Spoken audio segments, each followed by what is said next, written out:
میں جب وہاں ٹول پلازا اسلام آباد پہنچتا ہوں میرے گھر پہ اٹیک کر دیتے ہیں آرمڈ کار سے، بدتر بند گاڑی سے میرا دروازہ توڑتے ہیں.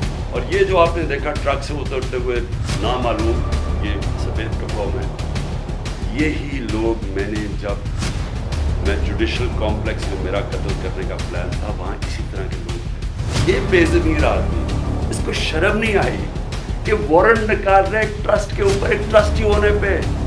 ایک تو یہ جاہل ہوگا کیونکہ اس سے کوئی بہتر کیس ہی ڈھونڈ لیتا، تو اور کیس تو مل گیا.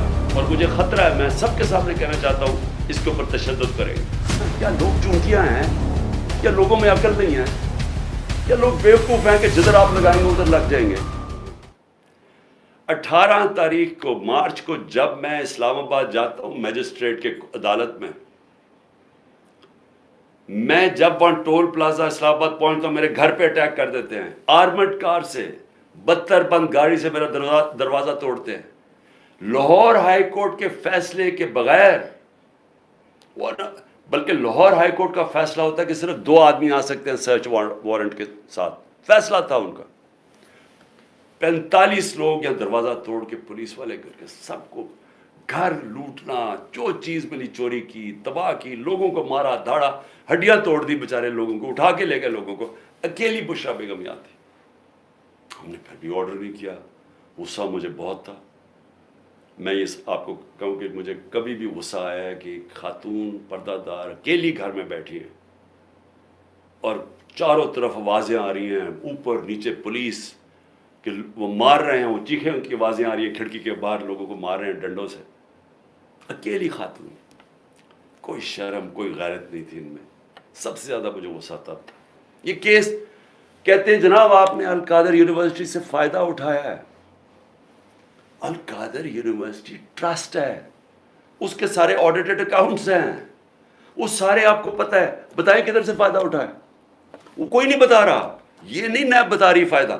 وہ کہتے جی آپ کو کوئی فائدہ ہو، کیونکہ آپ کو القادر بنانا تھا لہٰذا آپ نے اس کو ملک ریاض کو، جب ساری کیبنٹ کا فیصلہ تھا. نہیں، آپ نے اس لیے کیا ہے کیونکہ آپ نے وہ القادر یونیورسٹی بنانی تھی جس میں مجھے کوئی ذاتی فائدہ نہیں ہے. جس طرح نہ مجھے نمل یونیورسٹی سے ہے، نہ مجھے شوکت خانم سے ہے، کیونکہ وہ ٹرسٹ ہے، وہ میری ذاتی ملکیت تو نہیں. اس کے اوپر یہ سارا ڈرامہ ہوا کہ جی عمران خان کے اوپر کرپشن کیس ہوا، اس کے اوپر انہوں نے مجھے پکڑا اور مجھے ایک دہشت گرد کی طرح پکڑ کے لے کے جا رہے تھے. اور دوسرا میری بیوی، اب مجھے جو اس سے زیادہ اپنے سے زیادہ تکلیف ہے کہ میری بیوی کا نام بھی ٹرسٹی میں ہے. کیوں ہے؟ ٹرسٹی کیا ہوتا کیا پہلے، کیونکہ قوم کو سمجھنا چاہیے، کیونکہ اتنا زیادہ پروپیگنڈا کیا جا رہا ہے. میں نے کبھی اس طرح کا کنٹرول ٹیلی ویژن نہیں دیکھا جو آج کل ٹوٹل کنٹرول کر کے پیچھے سے ان کو حکم آتا ہے نامعلوم افراد کا، دھمکیاں آتی ہیں، آرڈرز دیے جاتے ہیں کہ عمران خان کو نہیں دکھانا، فلانی چل اس کے لیے کوئی اچھی چیز نہیں کہنی، اس کے خلاف پروپیگنڈا کرنا. تو اتنا جھوٹ بولا جا رہا ہے. لوگوں کو بتائیں کہ ٹرسٹ ہوتا کیا ہے. ٹرسٹ، جو ٹرسٹیز ہوتے ہیں نہ ان کو کوئی تنخواہ ملتی ہے، ان کو کوئی تنخواہ نہیں ملتی. صرف ٹرسٹی وہ ہوتا ہے جس کو جو دل سے کوئی خیراتی کام کرنا چاہتا ہے. اب بشرا بیگم، بلکہ مجھے سیرت نبی کو جو سمجھا ہوں میں تو بشرا بیگم کی وجہ سے سمجھتا ہوں، کیونکہ ان کی بہت زیادہ اس کے اوپر ان کی نالج ہے، تو ان کو میں نے ٹرسٹی رکھ دیا. اس کے اوپر بھی وارنٹ نکال دیا اریسٹ کا، میرے گھر پہ حملہ کر دیا پھر سے آ کے، یہاں ٹیئر گیسنگ شروع کر دی، ان کو کہا کہ پکڑ کے جیل میں ڈالنا ہے. میں نے ایسی کبھی بے غیرتی اس ملک میں نہیں دیکھی. وہ آدمی یہ نیب کا چیئرمین، یہ جو جنرل ہے، اگر اس نے یہ آرڈر کیا اور کیا اسی نہیں ہوگا، اور اس کے ہینڈلرز نے پیچھے سے اس کو کہا ہوگا، کیونکہ میں آج تو وہ جو پہلا نیب کے چیئرمین آفتاب سلطان جنہوں نے ریزائن کیا، اس نے کہا میں غلط کام نہیں کرتا. میں آج اس کو سلام کرنا چاہتا ہوں کیونکہ میں نیب کے ذرا لوگوں سے ملا تھا. مجھے تو اندازہ نہیں تھا وہ اتنا پرنسپل آدمی. یہ بے ضمیر آدمی، اس کو شرم نہیں آئی کہ وارنٹ نکال رہے ایک ٹرسٹ کے اوپر، ایک ٹرسٹی ہونے پہ. ایک تو یہ جاہل ہوگا کیونکہ اس سے کوئی بہتر کیس ہی ڈھونڈ لیتا، کیونکہ اور کیس کوئی مل نہیں رہا تھا. دوسرا شرم نہیں آئی کہ ایک گھر کی پردہ دار خاتون کے اوپر آپ نے ایک وارنٹ نکال دیا اریسٹ کا، اور یہاں پولیس آ گئی اس کو پکڑنے کے لیے. شرم نہیں آئی؟ گھر میں آپ کی عورتیں نہیں ہیں؟ یا آپ اتنے بے شرم ہیں کہ آپ کی عورتوں سے یہ کچھ کرے گا تو آپ کو کوئی فرق ہی نہیں پڑے گا؟ آپ اتنے بے غیرت ہیں، آپ بھی بے غیرت ہیں، اور جو آپ کو ہینڈلرز جو یہ کروا رہے ہیں وہ بھی بے غیرت ہیں، کیونکہ کوئی غیرت مند آدمی، آنریبل آدمی ایسی حرکت نہیں کر سکتا جو آپ نے کی ہے۔ بے ضمیر بھی ہیں، بے غیرت بھی ہیں، چھوٹی سی تنخواہ کے اوپر اپنا ضمیر بیچ رہے ہیں آپ کی، یہ اتنی سی اوقات اور قیمت ہے۔ ہر جگہ سے خبریں آئیں، ابھی یہاں سے جب ہماری لوگ جمع ہوئے تھے ادھر لبرٹی چوک میں، انہوں نے کہا کہ ہم عجیب عجیب لوگ دیکھ رہے تھے۔ ہاں ایک تو جنرل پبلک ہے نا، وہ تو ہماری آتی ہے، لیکن یہ عجیب قسم کے لوگ تھے جب انہوں نے دیکھا کہ وہ ساروں کو اشتعال دے رہے تھے کہ چلو وہ ادھر چلیں تو ادھر فلانے کنٹونمنٹ میں چلیں، یعنی وہ لوگوں کو اشتعال دے رہے تھے۔ اور یہ جو آپ نے دیکھا ٹرک سے اترتے ہوئے نامعلوم یہ سفید کپڑوں میں، یہی لوگ جب میں جوڈیشل کمپلیکس میں میرا قتل کرنے کا پلان تھا، وہاں اسی طرح کے لوگ تھے، انہوں نے دوسرے کپڑے پہنے ہوئے تھے۔ ایک اور پلان انہوں نے کیا تھا مجھے یہاں قتل کرنے کا، تب بھی تھا کہ وہ ہمارے کپڑوں میں یہاں آئیں گے اور یہاں سے گولی چلائیں گے تاکہ ہمارے پر ہی ہو۔ جو ہوا ہے اب، یہ جو گولی چلی ہے، یہ گولی کس نے، یعنی کون ذمہ دار ہے اس کا؟ کیونکہ ہمارے میں تو کسی نے گولی نہیں چلائی۔ سو دیکھیں، یہ اس کے اوپر انویسٹیگیشن ہونی چاہیے، کیونکہ میں پھر سے کہتا ہوں، میں نے کبھی کسی قسم کا انتشار، میں نے کبھی کسی قسم کا وائلنس کی آج تک اپنی پارٹی کو اجازت نہیں دی، کیونکہ ہم وہ پارٹی ہیں جو کہ ہم آئین اور قانون کے بیچ میں الیکشن جیت کے آنا چاہتے ہیں۔ اب مجھے یہ سمجھائیں کہ عمران ریاض خان کدھر غائب کیا ہوا ہے؟ کیا اس کا قصور یہ ہے کہ وہ اس امپورٹڈ حکومت اور اس کی لائن پہ چلتا نہیں ہے؟ کیا اس کا یہ قصور ہے؟ اس لیے وہ پہلے اسے اٹھایا، اسے غائب کر دیا، اور مجھے خطرہ ہے، میں سب کے سامنے کہنا چاہتا ہوں، اس کے اوپر تشدد کریں گے، کیونکہ ہمارے کئی لوگوں کے اوپر، اعظم سواتی اور میں کئی لوگوں کو بتاؤں گا، علی امین، ان کے اوپر انہوں نے تشدد کیا، اور مجھے خوف ہے کہ اس کے اوپر بھی تشدد کریں گے، کیونکہ عمران ریاض آخر میں کہہ رہا تھا، ایئرپورٹ جا رہا تھا، ملک چھوڑ کے جا رہا تھا، جب اس کو ایئرپورٹ سے پکڑا ہے، اس کو بھی خوف تھا کہ ارشد شریف سے جو ہوا ہے وہی لوگ اسی سے وہی کریں گے، اور اس کو اب جیل میں رکھا ہوا۔ میں ساری قوم کو کہنا چاہتا ہوں، آپ کو سب کو اپنی آواز اٹھانی چاہیے کہ ایک صحافی کے پیچھے جس کی سب سے زیادہ ویورشپ ہے، اس کی یوٹیوب پہ ویورشپ دیکھیں، اس کو ٹی وی چینل میں نہیں کام کرنے دیتے کیونکہ یہ ان کی لائن فالو نہیں کرتا، اس کے اوپر اس کو خطرہ یہ ہے کہ یا اس کے اوپر بڑا تشدد کریں گے، اور ہمیں یہ بھی ڈر ہے کہ اس کو مار نہ دے، کیونکہ ابھی تک وہ پولیس کہہ رہی ہے جی ہمیں نہیں پتا وہ کدھر گیا، ہمیں پتا ہے وہ کدھر ہے،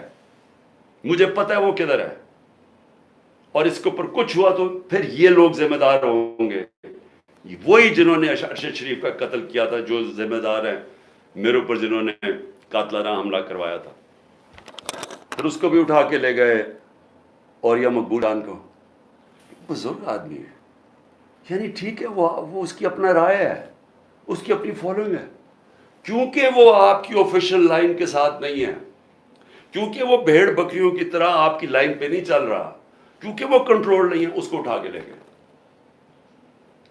آفتاب اقبال کو پکڑ کے لے گئے، اس کو ذرا چھوڑ دیا، لیکن اس کو بھی اٹھا کے لے گئے، اس کی تو لائن ہی کچھ اور ہے، لیکن کیونکہ شاید اس نے عمران خان کے لیے کوئی پروگرام کر دیا ہوگا، یعنی یہ ایسی فیشزم، مجھے تو یہ نہیں سمجھ آتی کہ یہ کون سے ملک میں، کس جمہوریت کے اندر یہ تماشے ہو رہے ہیں۔ فوج کو لوگ پسند کرتے تھے، جب ایک آرمی چیف نے میری کمر میں تو چاقو مارا، لیکن بدنام ترین مجرموں کو آ کے اوپر بٹھا دیا، تو کیا میری وجہ سے فوج کو برا بھلا کہا گیا یا اس آدمی کی وجہ سے؟ کیا لوگ چونٹیاں ہیں؟ کیا لوگوں میں عقل نہیں ہے؟ کیا لوگ بیوقوف ہیں کہ جدھر آپ لگائیں گے ادھر لگ جائیں گے؟ کیا لوگ 30 سال سے ان لوگوں کو نہیں جانتے تھے؟ اسی فوج نے، میں نے اپنے کانوں سے سنا ہوا ہے، جب مجھے ISI نے بریفنگ دیا کہ انہوں نے کتنا، اب سے نہیں 25 سال سے میں سن رہا ہوں کہ کتنا پیسہ انہوں نے چوری کر کے ملک سے باہر لے کے گئے ہیں، کہ جی اب چائنا سے واپس آئے تو یا زرداری نے یہ ڈیل کی ہے تو فلانی پراپرٹیز، ہمیں جو انہوں نے پراپرٹیز دکھائی ہیں وہ اس سے اربوں ڈالرز کے اندر پراپرٹیز ہیں، اور ایک تو ہم کہہ رہے ہیں کہ اب جناب فیصلہ ایک آرمی چیف نے کیا ہے تو بھیڑے سراب ادھر چلے جائیں اور اس کو کہہ کہ جی بڑا اب بہت اچھا کیا، اور اب عمران خان برا یہ اچھا ہے. لوگوں نے نہیں تسلیم کیا. میں نے نہیں برا بھلا کہا فوج کو. جو آرمی چیف کے ایکشنز تھے اس نے اس کی ہماری فوج کو برا کیا ہے، اس کی وجہ سے ہوا، میری وجہ سے نہیں ہوا. آپ کو کس نے اجازت دی ہے کہ یہ کہنا جی جھوٹ بول رہا ہے یا دوگلا ہے؟ آپ کو شرم آنی چاہیے. کبھی آئی ایس پی آر نے اس طرح کی باتیں نہیں کی. آپ تو کود کے آگے پالیٹکس میں، آپ پارٹی بنا لیں اپنی. اور میں اس کے علاوہ میں آخر میں کہ میں اپنے آپ کو کنٹرول کر رہا ہوں کیونکہ مجھے بڑا غصہ ہے اس چیز کے اوپر کہ اس طرح کے الزام لگانے، اور آپ کو پتہ ہی نہیں آپ بات کیا کر رہے ہیں، اور اس آدمی پہ لگا رہے ہیں جس کو ہمیشہ وہ چاہتا ہے کہ اس کی فوج مضبوط ہو. اور میں آپ کو یہ بتاؤں میں ڈرامے نہیں کر رہا، کیونکہ میرے پیسے ملک سے باہر نہیں پڑے ہوئے. میں نے بھاگ کے، میرے اوپر 145 کیسز سے ملک چھوڑ کے باہر نہیں بھاگا.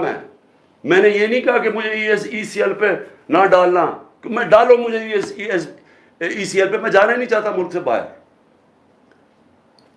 اور میں یہ آپ کو دوسری بات بتا دوں، وہ لوگ جن کے پیسے باہر پڑے ہیں، جن کے ساتھ آج ہماری اسٹیبلشمنٹ کھڑی ہے، جن کا سٹیک ہی پاکستان میں نہیں، اب جب روپیہ 300 کراس کر گیا ڈالر، تو ان کو کیا فائدہ نقصان ہوا ہے؟ ان کی تو دولت ڈالرز میں پڑی ہوئی ہے، ان کو تو فرق ہی نہیں پڑا. لیکن سارا تنخواہ دار طبقہ، پولیس، سرکاری نوکر، ہمارے فوجی، ساروں کو آج ان کے گھروں میں پوچھیں کہ ان کے اوپر کیا حالات ہیں. پوچھیں نہ ذرا ان کی بیویاں بیچاری جو بیچاری دیکھ رہی ہیں کہ قیمتیں بڑھتی جا رہی ہیں. ان کی جو، جب باجوہ نے ہماری گورنمنٹ گرائی تھی تو جو 100 روپیہ تھا وہ آج صرف مشکل سے 55-60 روپیہ خرید سکتا ہے. اس کی قیمت صرف 55 سے 60 روپے، اور اب روپیہ اور گرا ہے تو اب اور نیچے چلی جائے گی، مہنگائی اور بڑھ جائے گی. کون ذمہ دار ہے اس کا؟ عمران خان ذمہ دار نہیں ہے. آج جس آدمی نے سازش کر کے گرایا وہ ذمہ دار ہے. اور اگر آپ میں برداشت ہو تنقید کی، کیونکہ تنقید سے اصلاحات ہو، ایک معاشرے سے، ادارے سے، ایک انسان، آپ تنقید ختم کر دیں وہ مر جاتا ہے. سوویت یونین کیوں ٹوٹی؟ کیونکہ وہاں تنقید ختم تھی. وہاں بھی اسی طرح کے، جس طرح آپ آج کل حرکتیں کر رہے ہیں کہ جو منہ کھولتا ہے اس کے اوپر پڑ جاتے ہیں، وہاں بھی یہی ہو رہا ہے، ہو رہا تھا، وہ ٹوٹ گیا. جو بھی معاشرہ آگے بڑھتا ہے اس کے اندر تنقید کی اجازت ہوتی ہے. ہم اپنے بچوں کی تنقید کرتے ہیں. یہ میں دوگلا نہیں ہوں. اگر میں اپنے بچوں کی تنقید، میں ان سے پیار کرتا ہوں، اپنے بچوں سے ان کی اصلاحات کے لیے تنقید کرتا ہوں. یہ کوئی فرعونیت ہی نہیں ہے کہ آپ، ہماری ضرورت نہیں، ہم کوئی آپ کی کمی ہے کہ ہم تنقید نہیں کر سکتے، کہ ہم تنقید کریں گے تو جناب ہم اب اینٹی اسٹیٹ ہو گئے، غداری کا پرچہ ہو گیا. اور دیکھیں ہو کیا رہا ہے. یہ جو ہوا ہے، کان کھولیں اپنے اور آنکھیں کھولیں. یہ ملک کدھر جا رہا ہے؟ جس طرف جا رہا ہے. اس وقت ہے آپ کا کہ اندر سے اصلاحات ہو. یہ ڈنڈے مار کے اور یہ ہمیں سارے پکڑ دکڑ سے کچھ نہیں ہونے لگا، کیونکہ اسی طرح کا کریک ڈاؤن ایسٹ پاکستان میں بھی تھا، کچھ نہیں ہوا. کوئی بھی ایک پولیٹیکل پارٹی کو ڈنڈے مار کے اور جیلوں میں ڈال کے نہیں ختم کر سکتا.